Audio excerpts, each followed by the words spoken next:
The ring slipped from Margaret Katherine's trembling fingers and bounced twice on the wooden floorboards of her modest bedroom before rolling under the dresser, and she decided, right then, she would leave it there forever. A monument to the third man who had promised her the world and delivered only heartbreak. She pressed her palms against the cool glass of the window and stared out at the dusty main street of Winnetka, California, watching the afternoon shadows lengthen across the storefronts. It was August 1882, and the heat had baked the town into a perpetual state of drowsiness. Wagons creaked past occasionally, stirring up small clouds of dust that hung in the still air before settling again. Margaret was 24 years old, and she felt ancient. Her mother's footsteps sounded on the stairs, hesitant and soft. Margaret knew what was coming before the gentle knock on the door. "Margaret, sweetheart, you need to eat something." "I am not hungry, Mama." A pause. "People are talking. They want to know what happened with Thomas." Margaret laughed, a bitter sound that surprised even herself. "Let them talk. I imagine they have plenty to say already. 3 broken engagements make for excellent gossip."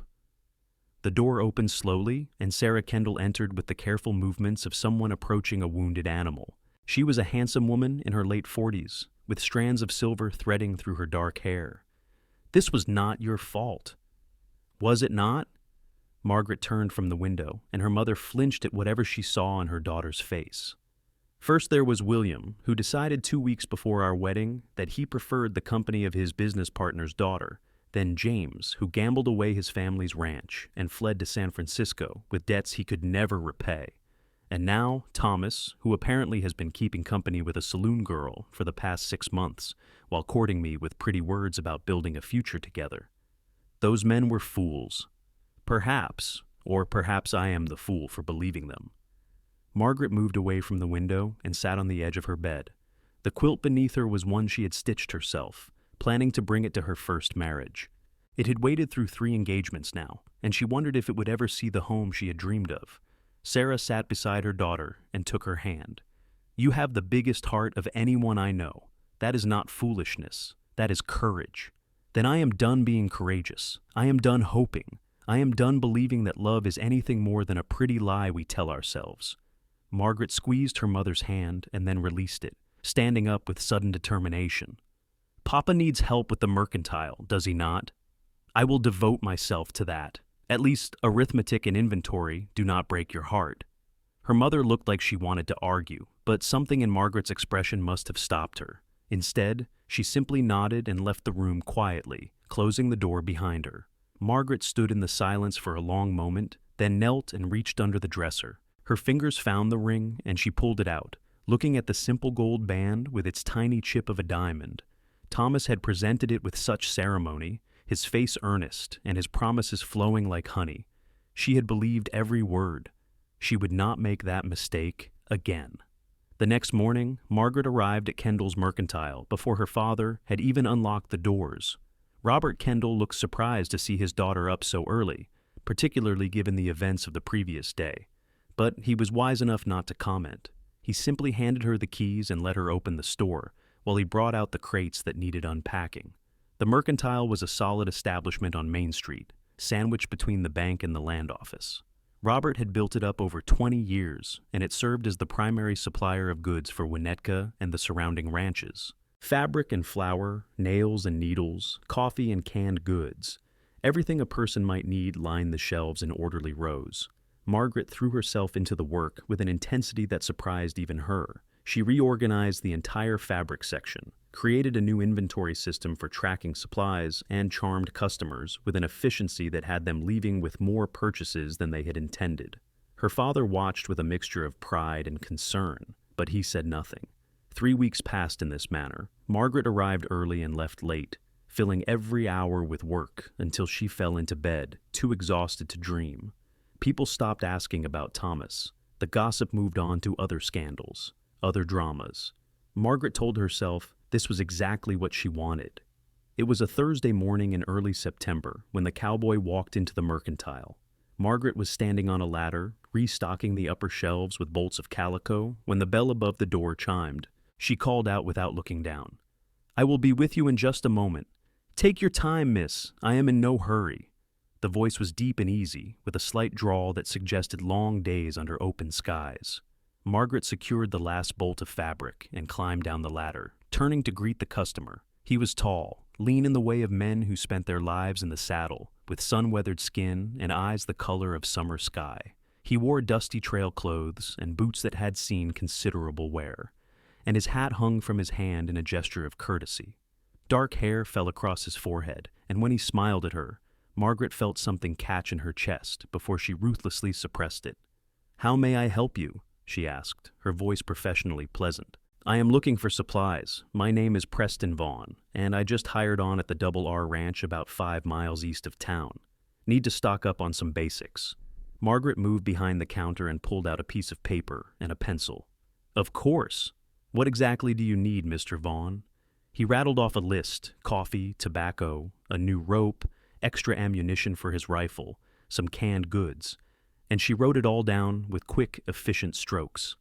As she gathered the items, she was aware of him watching her, not in the aggressive way some men had, but with a kind of quiet attention that made her self-conscious. "You are new to Winnetka?" she asked, more to fill the silence than out of any real curiosity. "Yes, miss. Just arrived yesterday. Heard they needed experienced ranch hands, and I have been working cattle since I was tall enough to sit a horse. Where are you from originally?" "Texas, born and raised. Worked ranches all over, though. Montana, Wyoming, even spent a season up in Colorado." He accepted the supplies as she set them on the counter. "This country out here is different, drier, but beautiful in its own way." Margaret tallied up his purchases. "That will be $4.30. He counted out the money and then paused, his hand hovering over the coins. "Forgive me if this is forward, but you seem troubled. I do not mean to pry, just an observation." Margaret's hands stilled on the items she was wrapping. She looked up at him sharply, ready to deliver a cutting response, but something in his expression stopped her. There was no mockery there, no hidden agenda, just genuine concern from a stranger. "I am fine," she said finally. "Just tired from a busy season." "Fair enough." He gathered his purchases. "Thank you kindly for your help, miss." "Kendall, Margaret Kendall." "Miss Kendall." He tipped his head politely and turned to leave. At the door, he paused and looked back. "If you do not mind me saying, tired or not, you have a real efficient way about you. Made this easy for a stranger." Then he was gone, the bell chiming behind him, and Margaret stood staring at the closed door for a long moment before shaking herself and returning to work. She told herself she would not think about Preston Vaughn again. She was done with men, done with the foolish flutter of attraction, done with all of it. But that night, as she lay in bed, she found herself remembering the way he had looked at her, direct and honest, with no pretense or pretty lies. She pushed the thought away and went to sleep. Preston came into the mercantile again the following week, this time needing a new set of work gloves and some additional supplies for the ranch. Margaret served him with the same professional courtesy she showed all customers, and if her heart beat a little faster when he smiled at her, well, she was determined to ignore it. "How are you settling in at the Double R?" she asked as she wrapped his purchases. "Well enough. Mr. Richardson runs a good operation. The work is hard but fair, and the other hands are decent men." He counted out his money. "Town seems nice too, quiet, but in a good way." "It has its charms," Margaret allowed, "though it can feel small sometimes." "I can imagine. You grew up here?" "Born and raised, yes. My father opened the mercantile when I was 4 years old." Preston nodded thoughtfully. "Must be something, having that kind of roots. I have been drifting most of my life. Sometimes I wonder what it would be like to have a place that is truly home." There was something wistful in his voice that tugged at Margaret despite her determination to remain unmoved. "I suppose there are advantages to both ways of living," she said carefully. "I suppose so." He gathered his packages. "Thank you again, Miss Kendall. You run a fine establishment here." After he left, Margaret's father emerged from the back room where he had been doing inventory. "That is the new hand from the Double R, is it not?" "Yes, Preston Vaughn." Robert studied his daughter's face with the shrewd eyes of a man who had raised her from infancy. "He seems like a good sort." "Papa, do not start." "I am not starting anything, just making an observation." He returned to the back room, but Margaret could see the small smile on his face as he went. September gave way to October, and Preston became a regular customer at the mercantile. He came in every week or so, always polite, always respectful, sometimes making small talk, and sometimes just conducting his business quietly. Margaret told herself his visits meant nothing, that he was simply a customer like any other. But she noticed things despite herself. The way he always removed his hat when entering the store. The way he listened when she talked, really listened, as if her words mattered. The way his eyes crinkled at the corners when he smiled. The calluses on his hands from hard work. The gentleness with which he handled things. Even mundane items like canned goods or boxes of nails. One rainy afternoon in late October, Preston came in shaking water from his hat. The store was empty except for Margaret, and she looked up from the ledger she had been updating. Miserable weather, she observed. Good for the land, though. Everything was getting pretty dry. He hung his hat on the peg by the door to let it drip. I actually did not come in for supplies today. Mr. Richardson sent me to town to pick up some special order equipment from the freight office, and I thought I would stop in and say hello. Margaret felt warmth spread through her chest and firmly tamped it down. That was thoughtful. Miss Kendall? Preston moved closer to the counter, his expression serious. I hope I am not being too forward, but I was wondering if you might allow me to walk you home after you close the store, just as friends, he added quickly. I enjoy talking with you, and I thought perhaps you might enjoy the company. Margaret's first instinct was to refuse. Every defensive wall she had built over the past months screamed at her to say no, to protect herself, to not let another man close enough to hurt her. But something in Preston's earnest face made her pause. He was not Thomas with his glib promises, or James with his reckless charm, or William with his calculated courtship. He was just a man asking to walk with her. As friends, she repeated carefully. As friends, he confirmed. All right, I close at 6 o'clock. His face brightened. I will be back then. True to his word, Preston returned at 6 o'clock exactly. Margaret locked up the mercantile, and they began the short walk to her family's house on Elm Street. The rain had stopped, leaving the air fresh and the streets muddy. Tell me about Texas, Margaret said as they walked. What was it like growing up there? Preston was quiet for a moment, gathering his thoughts. Big? Everything in Texas is big. The sky, the land, the dreams people have.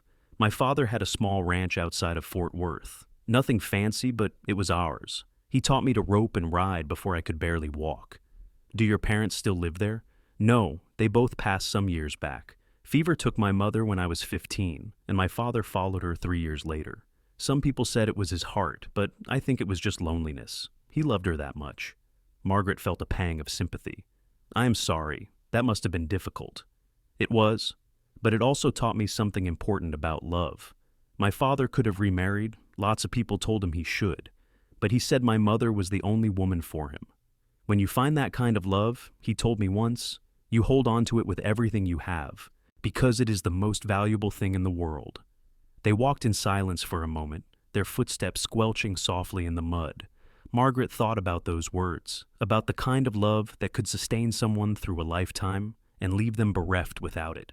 It was so different from what she had experienced, from the shallow promises and quick betrayals. What about you? Preston asked. Have you always worked in the mercantile? Not always. I taught school for a year when I was 20, but I found I preferred working with my father. The children were sweet, but managing a classroom of 30 pupils was exhausting. She smiled at the memory. There was one boy, Tommy Henderson, who brought a frog to class and hid it in the desk. It escaped during arithmetic lessons, and absolute chaos ensued.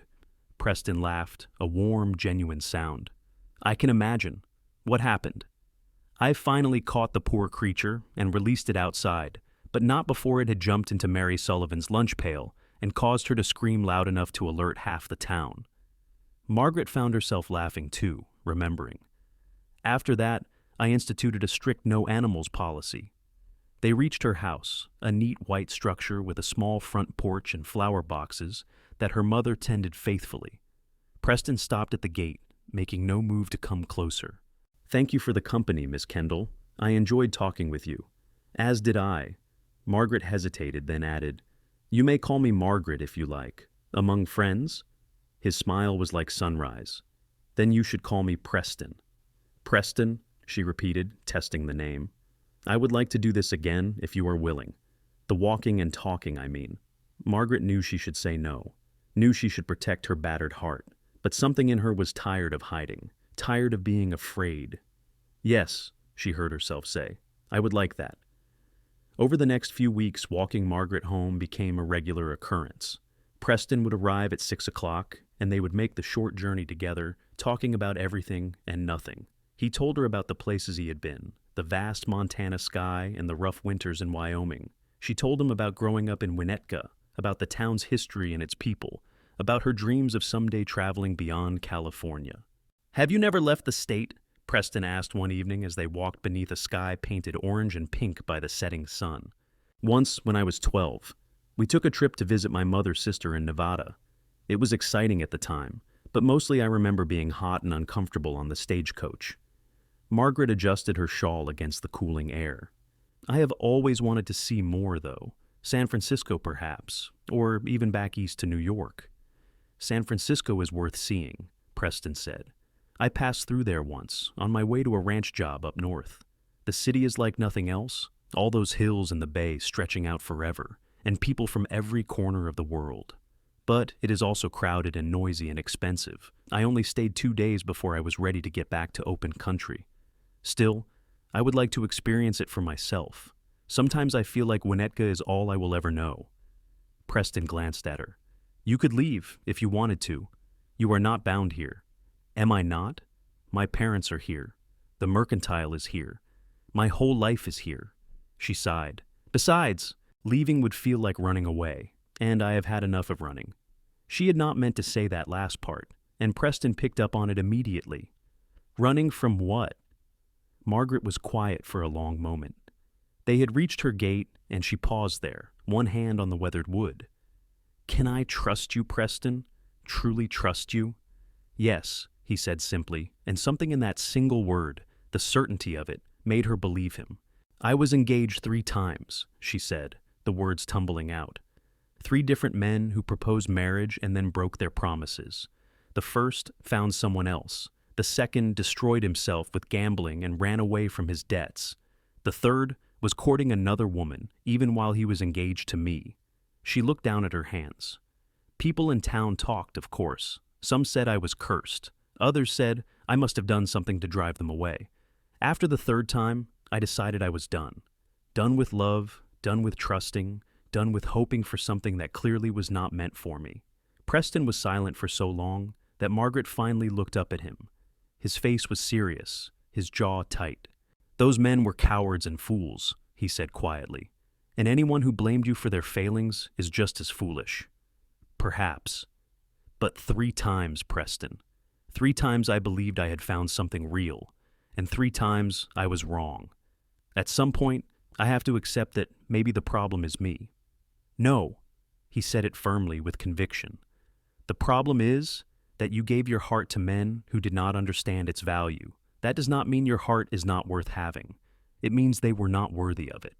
Margaret felt tears prick her eyes and blinked them back furiously.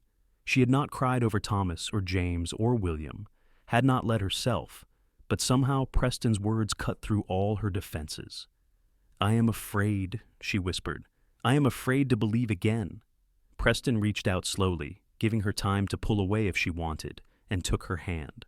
His grip was warm and solid, calloused from work, but gentle. I understand. But Margaret, not all men are like those who hurt you. Some of us mean what we say. Some of us understand that a promise is not something to be given lightly. She looked up at him, searching his face in the fading light. How can I know? How can I trust that? I cannot make you trust me. That is something that has to be built, piece by piece, day by day. But I can promise you this. I will never lie to you. I will never make a promise I do not intend to keep. And I will never take your heart for granted. He squeezed her hand gently. I am not asking you to believe in love again. I am just asking you to believe in me. Margaret stood there at her gate, her hand in Preston's, and felt the walls around her heart begin to crack.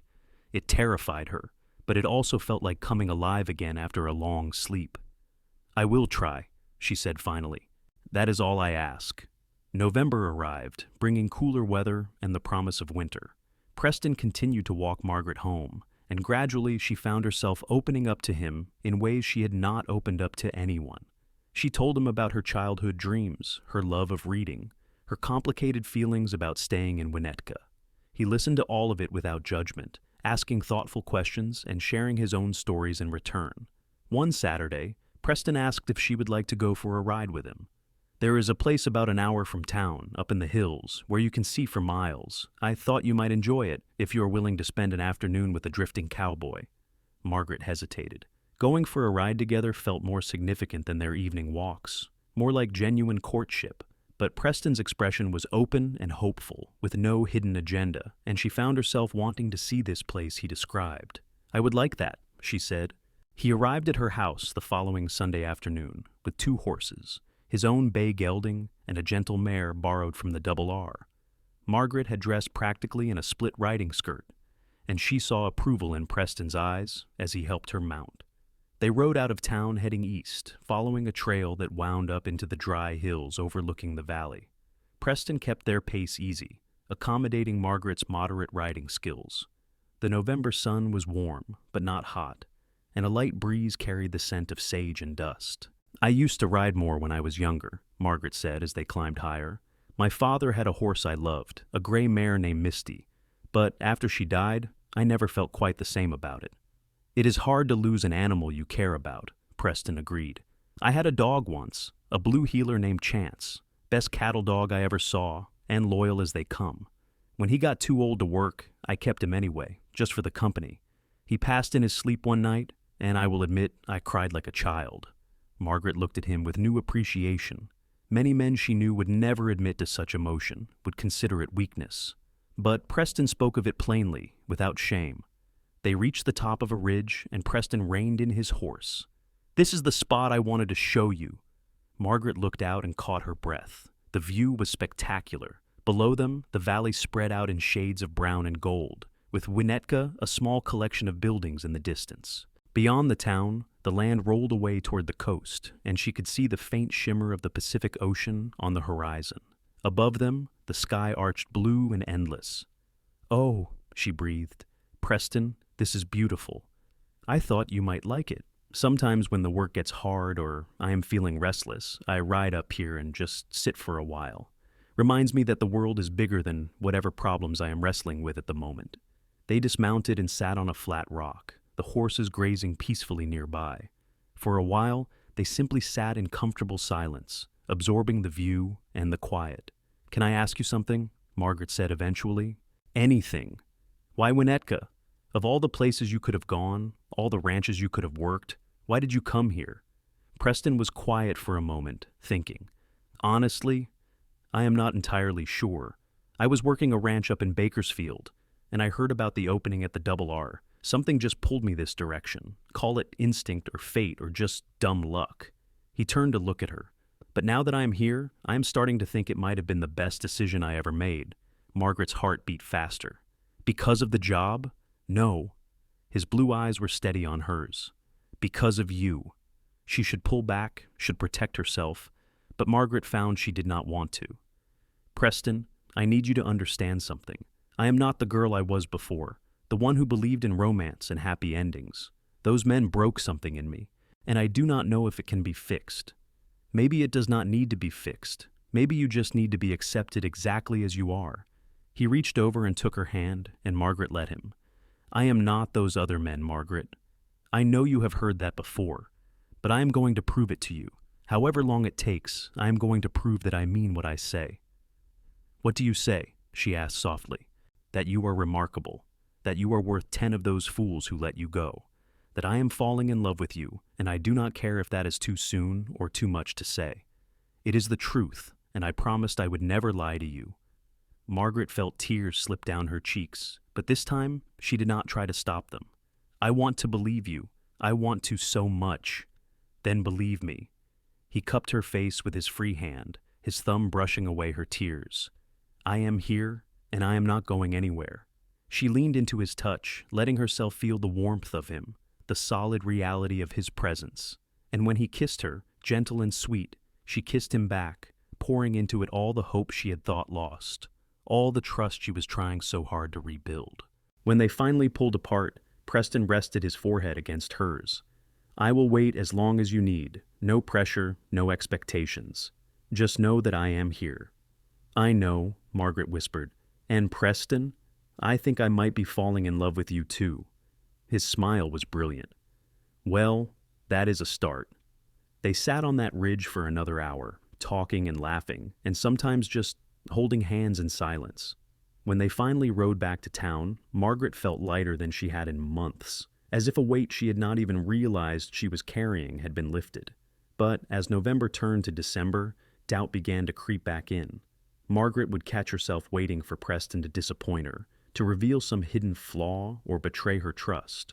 She hated herself for it, but she could not seem to stop. Every time he was late meeting her, she wondered if he would show up at all. Every time he was quiet, she worried he was reconsidering their relationship. Preston, to his credit, seemed to understand. He was patient with her fears, consistent in his presence, and true to his word in everything he did. When he said he would be somewhere, he was there. When he promised something, he delivered.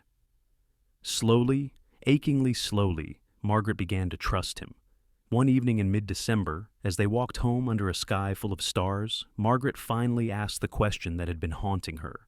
What happens when the wanderlust takes you? When you get tired of Winnetka and decide to move on to the next place?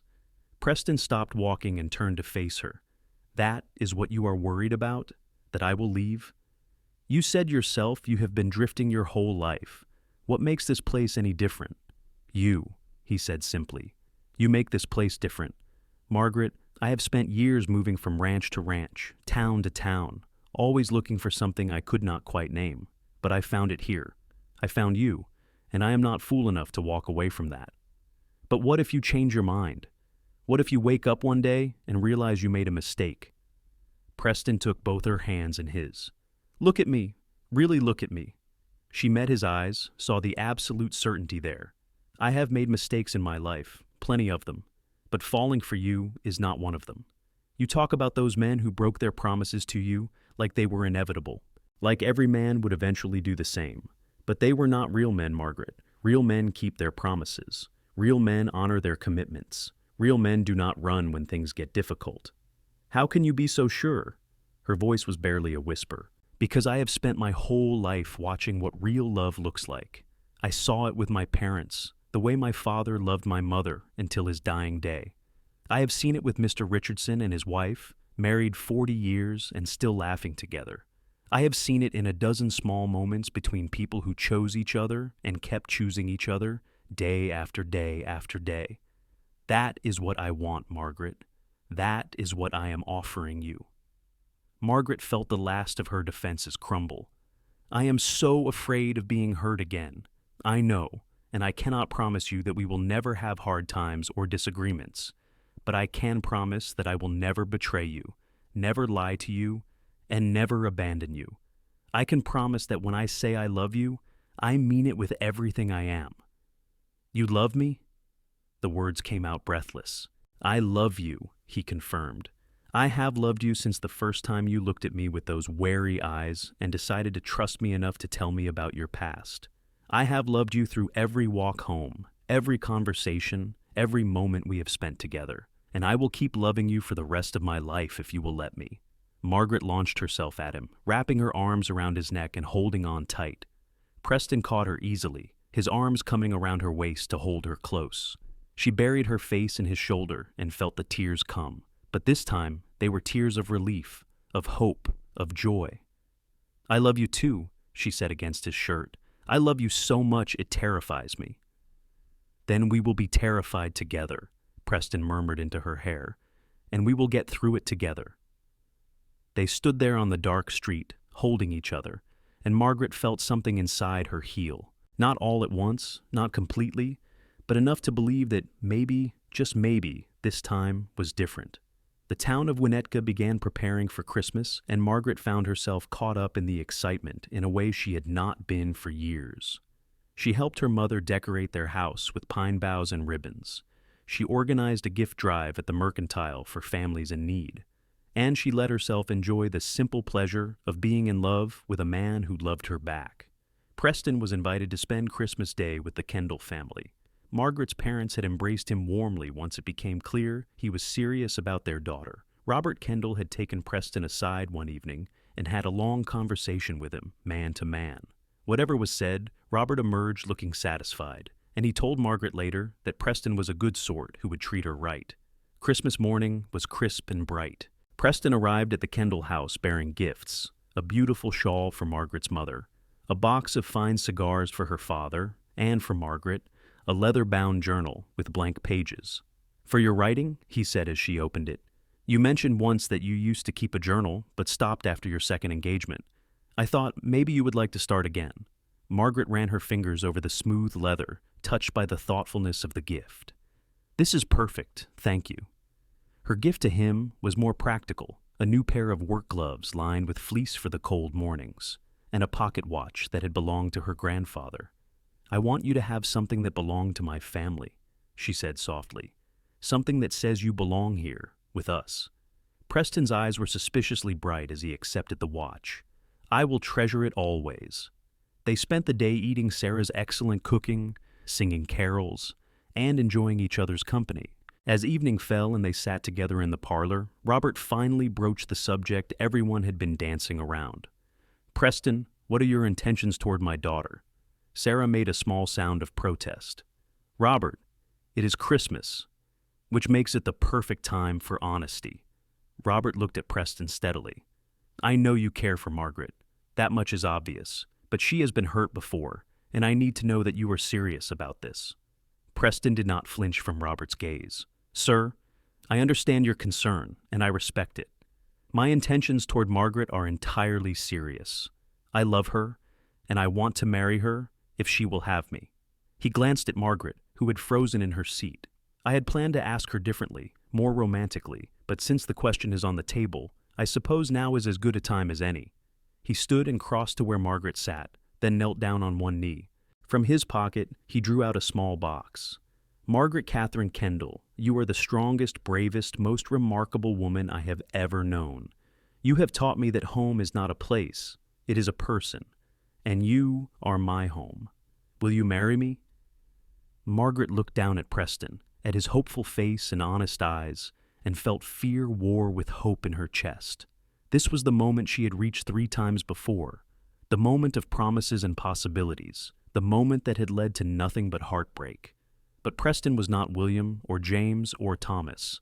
Preston was the man who had patiently waited while she rebuilt her trust, who had proved his worth through action, not just words, who had shown her what real love looked like.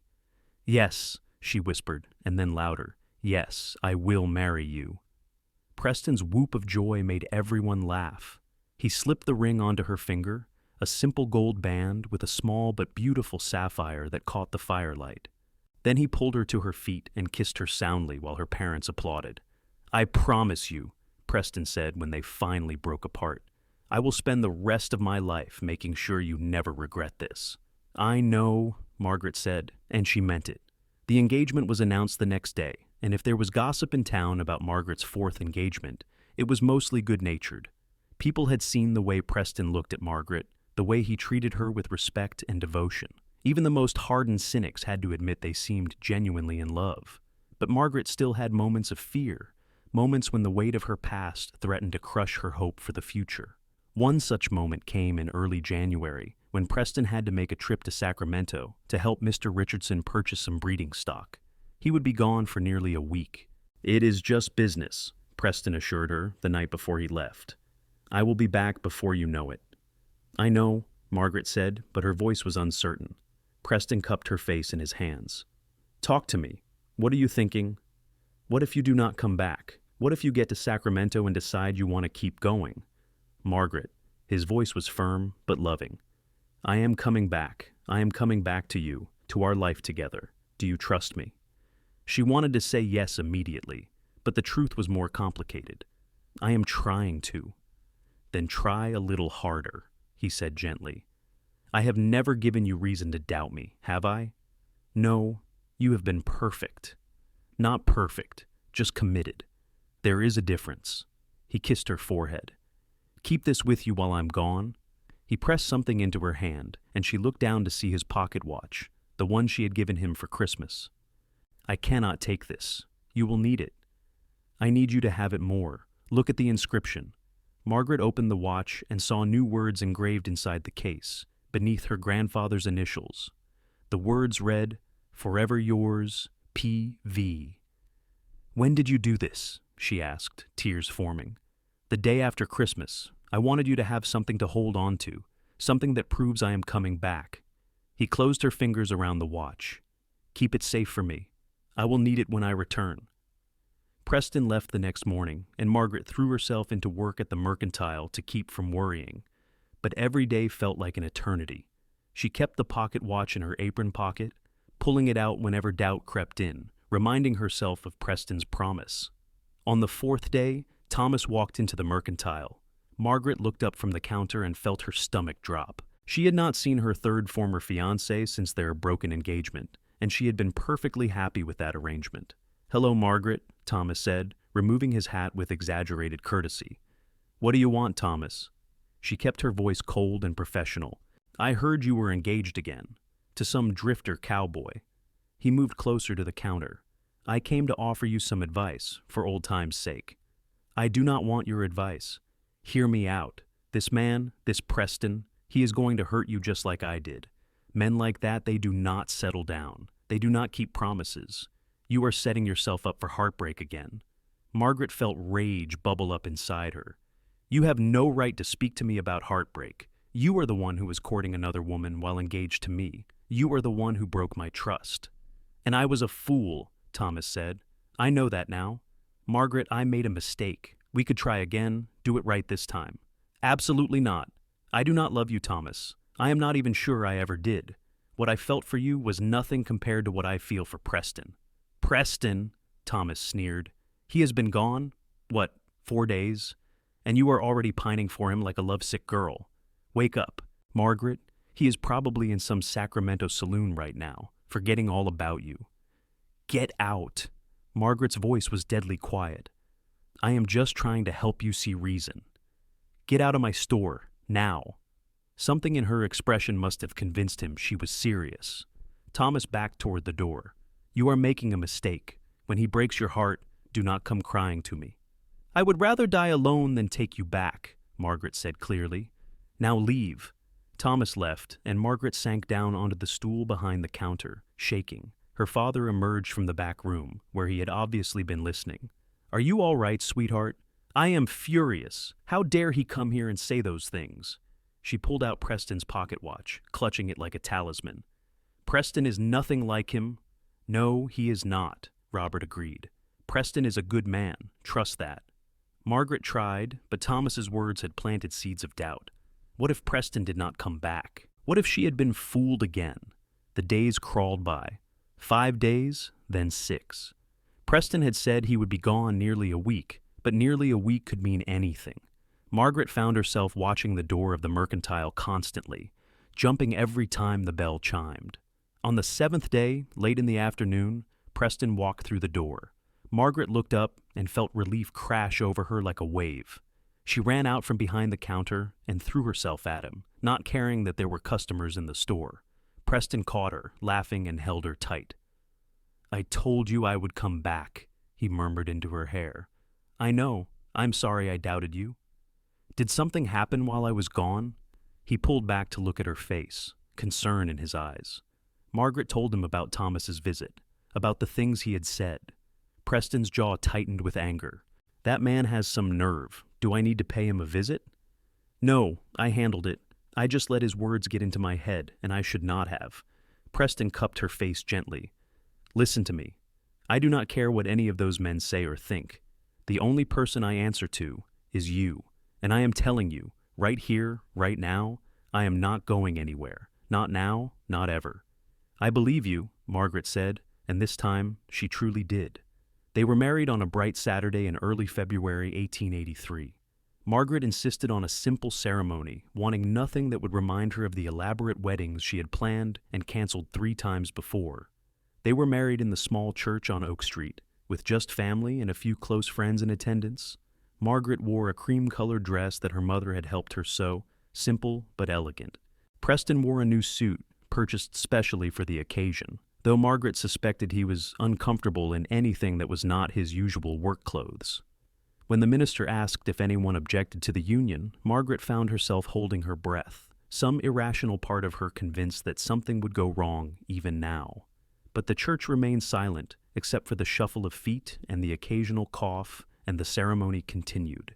Do you, Preston Vaughn, take Margaret Kendall to be your lawfully wedded wife, to have and to hold from this day forward? I do, Preston said clearly, his eyes never leaving Margaret's face. And do you, Margaret Kendall, take Preston Vaughn to be your lawfully wedded husband, to have and to hold from this day forward? Margaret took a deep breath, feeling the weight of her past and the hope of her future balanced on this moment. Then she looked at Preston, at the man who had proven himself over and over, and said firmly, I do. Then by the power vested in me, I pronounce you husband and wife. You may kiss your bride. Preston kissed her sweetly, thoroughly, and the small congregation applauded. As they walked back down the aisle together, Margaret felt something she had not felt in years, genuine, uncomplicated joy. The reception was held at the Kendall house, with food and music and dancing. Margaret danced with her father, with old friends, and most of all with Preston, who held her like she was something precious. How does it feel to be married? He asked as they swayed to a fiddle tune. Terrifying, Margaret admitted, but wonderful, like jumping off a cliff and discovering you can fly. That is a good way to put it. He spun her gently. For what it is worth, I am terrified too. Terrified I will not be good enough for you, that I will somehow fail you. You will not, Margaret said firmly. You are exactly what I need, Preston.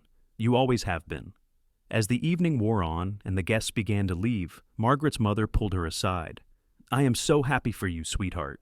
Preston is a good man. He is, Mama. He really is. I know you were afraid to try again, but look at you now. You are glowing. Margaret hugged her mother tight. Thank you for not giving up on me, for believing I would find this.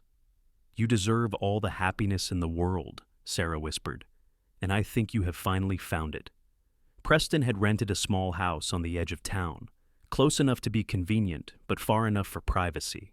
It was a modest two-bedroom structure with a kitchen, parlor, and front porch that looked out toward the hills. Margaret had helped him furnish it over the past few weeks, and now it was truly theirs. That first night in their new home, as they sat together on the porch watching the stars come out, Preston took Margaret's hand. Are you happy? He asked. Deliriously, Margaret said. Though I keep waiting for something to go wrong. Is that terrible? It is understandable, but Margaret, at some point, you are going to have to accept that this is real, that we are real, that I am not going anywhere. She leaned her head against his shoulder. I am trying. Every day it gets easier to believe. Good, because I have plans for us, Mrs. Vaughn. Big plans. Oh? What kind of plans?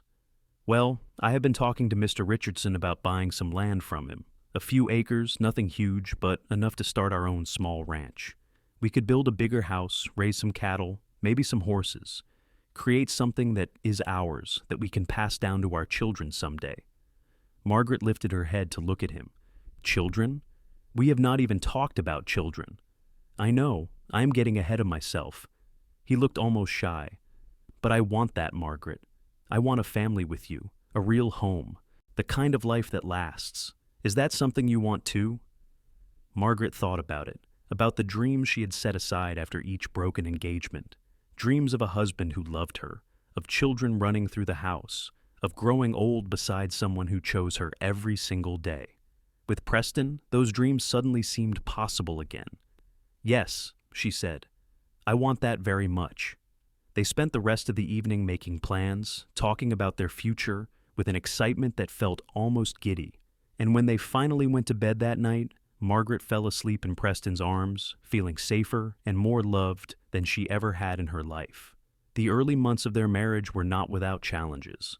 They had to learn each other's habits and quirks, had to navigate the small conflicts that arise when two people build a life together. Preston was meticulously organized, while Margaret tended to leave things wherever she set them down.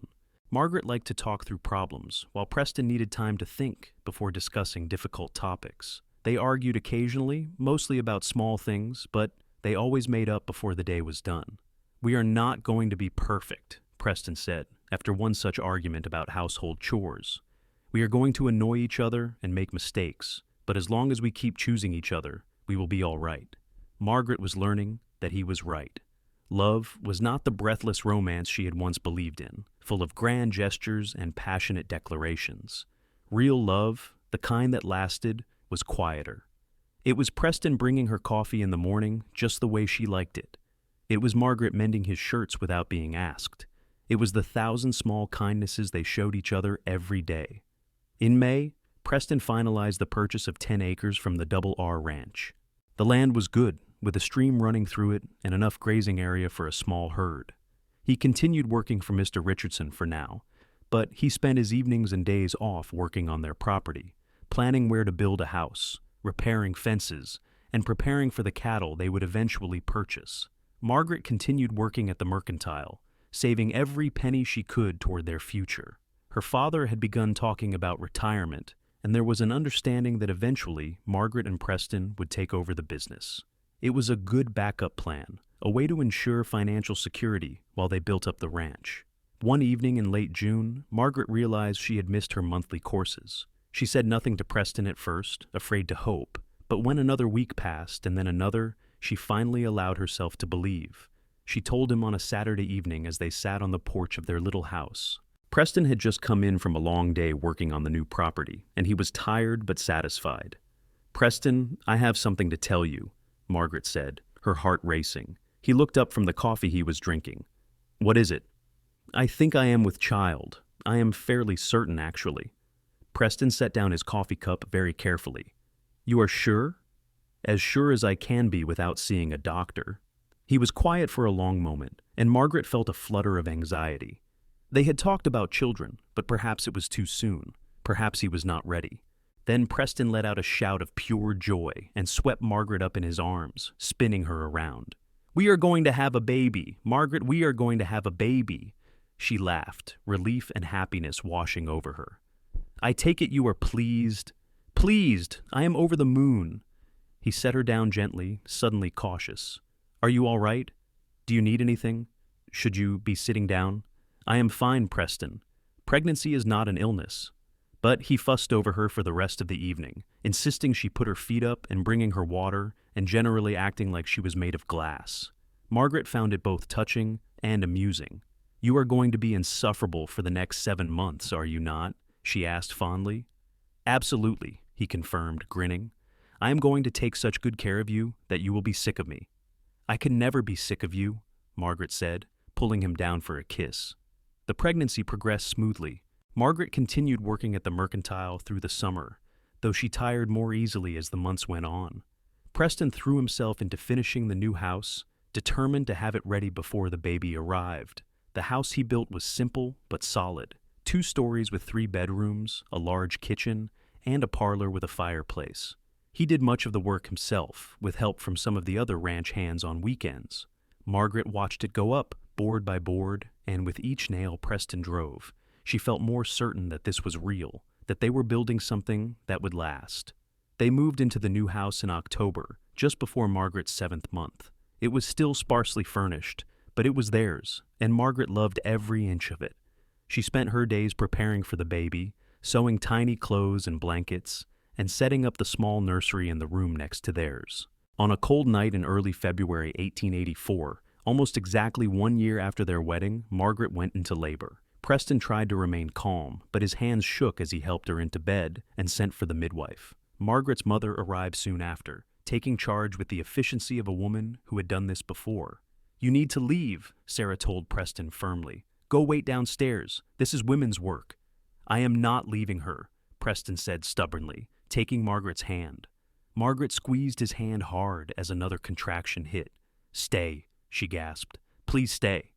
So Preston stayed, holding Margaret's hand through the long hours of labor, wiping her forehead with a cool cloth and murmuring encouragement. Sarah and the midwife exchanged glances but said nothing, allowing the young husband to remain. The baby was born just after dawn, a squalling, red-faced boy with a shock of dark hair. Preston cried when the midwife placed the infant in his arms, tears streaming down his face as he looked at his son. "He is perfect," Preston whispered. "Margaret, he is perfect." Margaret, exhausted but radiant, reached out to touch the baby's tiny hand. "He has your eyes." They named him James, after Preston's father, with the middle name Robert, after Margaret's father. Both grandfathers were enormously pleased by the honor. Those first few weeks with a newborn were exhausting but wonderful. Margaret discovered depths of love she had not known existed, a fierce protectiveness and tenderness that sometimes brought her to tears. Preston was a devoted father, helping with nighttime feedings and diaper changes without complaint, rocking little James for hours when he was fussy. "I never knew I could love someone this much," Margaret said one night as they stood over the cradle watching their son sleep. "I know what you mean," Preston said softly. Looking at him, I cannot imagine anything more important than keeping him safe and happy.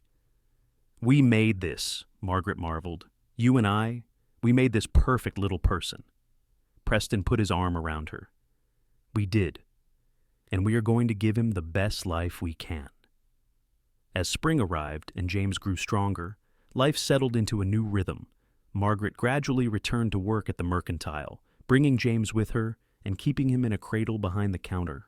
Preston continued working both at the Double R and on their own land, slowly building up their herd of cattle. Money was tight, but they managed. They had each other, they had their son, and they had a future they were building together, piece by piece.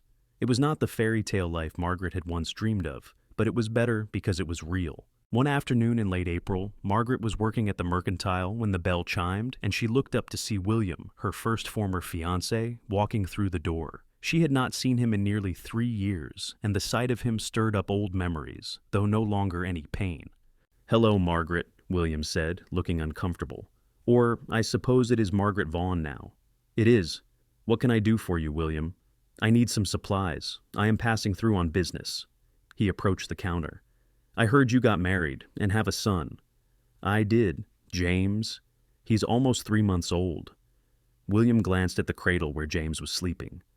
"He is a fine-looking baby. You seem happy." "I am," Margaret said simply. "Very happy. I am glad." William cleared his throat awkwardly. "Margaret, I owe you an apology. For the way I treated you, for breaking our engagement the way I did. It was cowardly and cruel, and I have regretted it ever since." Margaret studied him, this man who had been her first heartbreak. "I appreciate the apology, William, truly, but it was a long time ago, and I have moved on." "I can see that. Your husband is a lucky man." "I am a lucky woman," Margaret corrected gently. "Preston is a good man, and he has given me a life I could not have imagined. Sometimes things work out the way they are supposed to, even when it does not feel like it at the time." William purchased his supplies and left, and Margaret returned to her work with a light heart. She felt no bitterness toward William anymore, no lingering resentment. He was simply part of her past, a stepping stone on the path to the life she was meant to have. That evening, she told Preston about the encounter. He listened quietly, then said, "Does it bother you, seeing him again?" "No, if anything, it made me grateful. If William had not broken our engagement, if any of those men had actually married me, I would not have you. I would not have James. I would not have this life." She took his hand. "Everything I went through led me here, to you. How can I regret that?" Preston pulled her close. "You are an amazing woman, Margaret Vaughn. Do you know that?" "You might have mentioned it a time or two," she teased. As the years passed, their life continued to grow and flourish. In 1885, Margaret gave birth to their second child, a daughter they named Catherine. 2 years later came another son, Thomas, and in 1890, their youngest, a girl they named Eleanor after Preston's mother. The ranch prospered slowly but steadily. Preston proved to be an excellent cattleman, and their herd grew year by year. Margaret eventually took over full operation of the mercantile when her father retired, running it with efficiency and warmth. Between the ranch and the store, they built a comfortable life for their family. The children grew up strong and healthy, learning to ride and rope almost as soon as they could walk. James inherited his father's quiet competence with animals. Catherine had her mother's sharp mind and head for business. Thomas was the adventurous one, always exploring and getting into gentle mischief. And Eleanor was the peacemaker, sweet-natured and kind. Margaret and Preston's love deepened with time, tempered by the challenges they faced and the joys they shared. They had disagreements, of course, and difficult times when money was tight or the children were sick. But they weathered everything together, always choosing each other, always remembering the promises they had made. One evening in the summer of 1895, when they had been married 12 years, Margaret and Preston sat on the porch of their home watching the sun set over the hills. The children were inside getting ready for bed, their voices carrying through the open windows in a comfortable domestic symphony. "Do you ever think about how different your life might have been?" Preston asked. "If you had married one of those other men?" Margaret considered the question. "Sometimes, but only in the abstract. It is hard to imagine being anyone other than who I am now. This life, this family, it feels like it was always meant to be. Even after everything you went through, all that heartbreak, especially after that. Those broken engagements taught me what I did not want, what real love was not. They made me cautious enough to recognize the real thing when it came along." She turned to look at him. "You proved to me that the fourth time was real, Preston. You have been proving it every day for 12 years. Preston took her hand, his calloused fingers interlacing with hers in a gesture that had become as natural as breathing. "I plan to keep proving it for the next 50 years. "Only 50? Margaret teased. "Well, I am being conservative. Maybe 60, 70 if we are lucky." They sat in comfortable silence for a while, listening to the evening sounds of crickets and distant cattle. Margaret thought about the young woman she had been, so afraid to hope, so convinced that love was not meant for her. She wished she could go back and tell that woman that everything would work out, that the pain was temporary, but the joy would last. "Margaret," Preston said after a while. Thank you." "For what?" "For giving me a chance, for trusting me when you had every reason not to, for building this life with me." He squeezed her hand. "You made me better than I would have been on my own." "You did the same for me," Margaret said softly. "We made each other better. That is what love is supposed to do." As the years continued to pass, their children grew and eventually began lives of their own. James took over management of the ranch, showing the same dedication and skill his father had. Catherine married a teacher and moved to San Francisco, finally fulfilling Margaret's long-ago dream of seeing the city, even if it was through her daughter's letters. Thomas went east to study agriculture, determined to bring modern ranching techniques back to California. And Eleanor, the youngest, surprised everyone by becoming a doctor, one of the first women to practice medicine in the state. Margaret and Preston watched their children flourish with enormous pride. They had given their children not just a home, but an example of what real love looked like, what commitment and trust and devotion could build. In 1900, on their 17th wedding anniversary, Preston gave Margaret a gift. It was a leather-bound book, and when she opened it, she found it was a journal filled with Preston's handwriting. "What is this?" she asked, confused. "Read it," he said. Margaret began to read, and as she did, tears filled her eyes. Preston had written down the story of their life together, starting from the day he first walked into the mercantile. He had recorded their courtship, their wedding, the births of their children, every significant moment and many insignificant ones. He had written about his love for her, his gratitude for the life they had built, his hopes for their future. "Preston," she whispered, clutching the book to her chest. "This is the most beautiful gift anyone has ever given me. I wanted you to have something tangible," he said. "Something you could hold on to and read when you need reminding of how much I love you. Because I do love you, Margaret, more today than I did yesterday, and less than I will tomorrow." Margaret kissed him then, pouring into it all the love and gratitude and joy she felt. When they pulled apart, she said, "I should have known you were the one from the very beginning. You walked into that store and saw me, really saw me, in a way no one else had."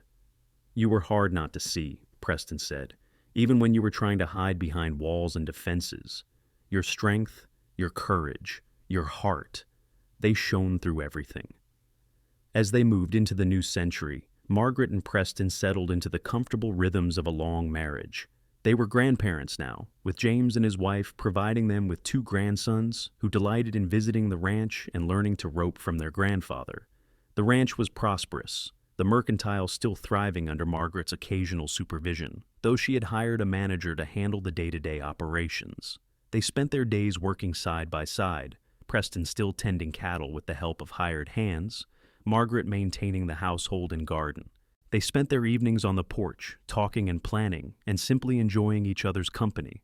One afternoon in the spring of 1905, Margaret was working in her garden when she heard a horse approaching. She looked up to see an older man riding toward the house, and as he drew closer, she recognized Thomas, her third former fiancé.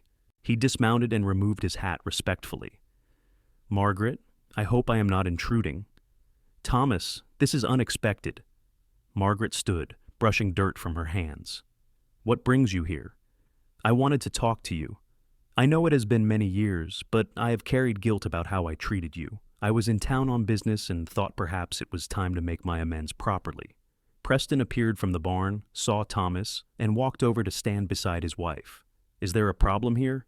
"No problem," Margaret assured him. "Thomas was just leaving, actually." "Wait, please," Thomas said. "I truly am sorry, Margaret. I was a fool and a coward, and I treated you abominably. You deserved so much better." "You are right, I did deserve better, and I found it." Margaret took Preston's hand. "I am not angry with you anymore, Thomas. I have not been for a very long time. But I also do not need your apology or your guilt. I have moved on, and I hope you have too." Thomas looked at them, at their joined hands and the obvious love between them, and nodded slowly. "I can see that you have found happiness. I am glad." He mounted his horse. "For what it is worth, I never stopped regretting losing you." "Then you should know that I never think about you at all," Margaret said, not unkindly. "My life is full of people I love and who love me back. There is no room in it for regret or bitterness." After Thomas left, Preston turned to Margaret with concern. "Are you all right?" "I am perfect," Margaret said honestly. "Do you know what I realized just now? I do not even feel anything when I see him. No anger, no hurt, not even satisfaction. He is just a stranger who was briefly part of my past. You are my present and my future, Preston. You always have been." Preston kissed her temple. 22 years, and you still know exactly what to say to make my heart full." They returned to their tasks, working in the warm spring sunshine, and Margaret felt a profound sense of contentment. This was the life she was meant to have, the love she was meant to know. And it was better than any dream, because it was real. As the years advanced, Preston and Margaret grew old together with grace. Their hair turned silver, their steps slowed, but their love never diminished. They watched their children raise families of their own, welcome more grandchildren, and eventually great-grandchildren. The ranch passed to James, who ran it with the same dedication his father had shown. The mercantile was eventually sold, but Margaret kept involved in community affairs, helping organize school fundraisers and church socials. On their 40th wedding anniversary in 1923, all 4 of their children came home with their families for a celebration. The house was full of laughter and chaos, children running everywhere, adults catching up on news. Margaret and Preston sat at the head of a long table, surrounded by the family they had created, and Margaret felt tears of joy slip down her cheeks. "What are you thinking about?" Preston asked, taking her hand as he had done thousands of times before. "I am thinking about how grateful I am, for you, for this family, for every moment of our life together." She looked around at their children and grandchildren. "I am thinking about how 3 broken engagements led me to the one that was meant to be." Preston raised his glass. "To broken engagements and second chances, and to the woman who had the courage to try one more time." "To love," Margaret added. "Real love, the kind that lasts." They clinked glasses, and their family cheered, and Margaret looked at Preston and saw the same love in his eyes that had been there 40 years ago when he first told her he would prove himself worthy of her trust. He had spent a lifetime doing exactly that, and she had spent a lifetime loving him for it.